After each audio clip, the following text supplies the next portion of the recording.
Значи, во однос на ДДВ-то, регулаторната комисија нема никакви ингеренции. Тоа е одлука на министерот за финансии, одлука на владата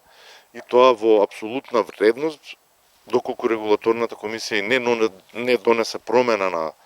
цената, ако остае постоечката цена, зголемувањето на ДДВ-то од 5 на 10% во апсолутен износ, значи зголемување за 4,7% на вкупниот трошок на домаќинствата за електрична енергија.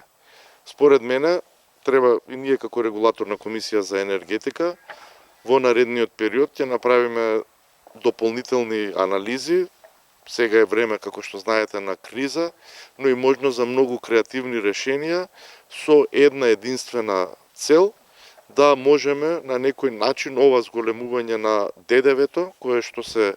најавува, да го амортизираме и да им излеземе во пресрет на барањата на домаќинствата. Значи, јас сум противник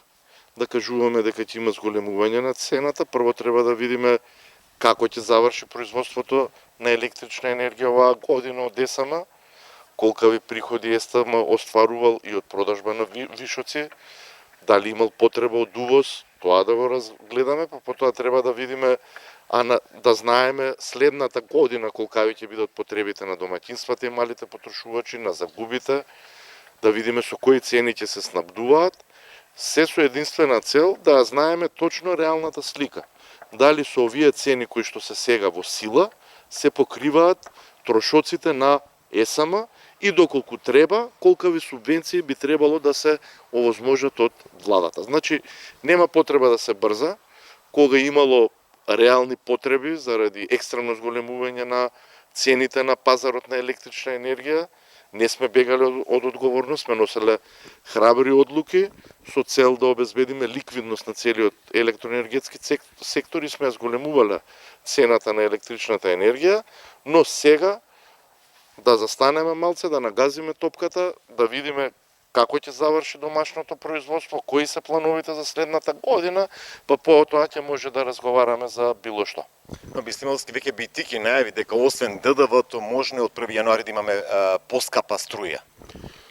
Значи, регулаторната комисија за енергетика ја определува цената за користење на мрежарините. За пренос и за дистрибуција на електрична енергија, која цена ЕСМ ќе понуди на тендерот на Евана Хоум, нема надлежност регулаторната комисија за енергетика, туку тоа го прави владата која што го задолжува ЕСМ по која цена да продава на Евана Хоум како универзален снабдувач, така да за тоа велам, да почекаме да видиме каква е реалната состојба, домашно производство се најавува дека ќе се зголеми во однос на минатата година и според оние податоци со кои што располагам, факт е дека е поприлично зголемено оваа година, кое производство се планира наредната година, да видиме термоелектраната во Неготино, која цена на мазут ќе биде, која е производна цена, доколку државата обезбеди поевтин газ и да му се даде тоа на располагање на ТЕТО, за да имаме пониска цена, така да влијаат повеќе фактори и јас не би, како што кажав, би сакал регулаторната комисија за енергетика да направи анализи, ќе ги направи, да видиме што се случувало оваа година од аспект на домашно производство и што се планира наредната година, бидејќи портфолиото на ЕСМ во моментов продава на универзалниот снабдувач по 48 евра, продава на Евана за загуби на електрична енергија по 143 евра и продава на МЕПСО за загуби во преносната мрежа по цена од 220 евра. Значи, просечната цена на продажна на ЕСМ кон овие три компании е околу 70 евра за мегават час. Така да,